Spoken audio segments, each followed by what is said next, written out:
ఇసుకపల్లిలో బీదా సోదరులకు ఎదురు దెబ్బ తగిలింది. దశాబ్దాల కాలంగా బీదా సోదరుల అనుచరులుగా ఉంటున్న ఇసుకపల్లి మత్స్యకార పాలెంలో దురాయి వేశారు.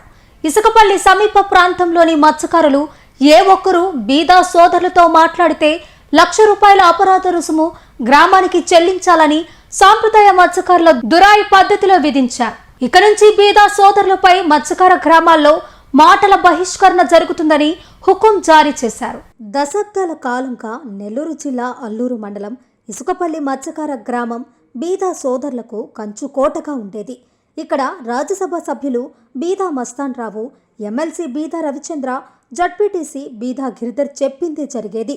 అనేక సందర్భాల్లో ఇసుకపల్లి మత్స్యకార గ్రామాల్లో దురాయి పద్ధతిలో బీదా సోదరులు గ్రామాన్ని కట్టడి చేసేవారు.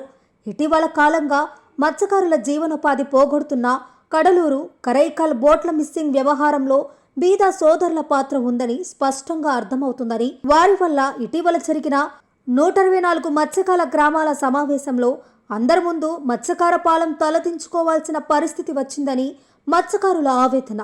ఇటీవల కాలంలో సింగరాయకొండ పాకల్లో జరిగిన మత్స్యకారుల సమావేశంలో ఇసుకపల్లి, బంగారుపాలెం, కడపాలెం గ్రామాలకు ₹5 కోట్ల జరిమానా విధించారని, ఆనాటి సమావేశానికి అయిన ఖర్చు మొత్తం ఈ 3 పాలెంలు భరించాల్సి వచ్చిందని మత్స్యకారుల ఆవేదన చెందుతున్నారు. గత 3 రోజులుగా మత్స్యకార గ్రామాల్లో సమావేశాలు జరిగాయి. ఈ మేరకు బీదా సోదరుల సొంత గ్రామం ఇసుకపల్లి పాలెంలో బీదా సోదరులతో మాట్లాడితే ₹1,00,000 జరిమానా విధిస్తున్నామని ప్రకటించారు. ఇటీవల 124 మత్స్యకార గ్రామాల్లో సమావేశంలో నిర్ణయించిన జరిమానా ₹5 కోట్లు బీదా సోదరుల నుంచి తీసుకువస్తారన్న ఉద్దేశంతో ఈ దురాయి వేసినట్టు తెలుస్తోంది.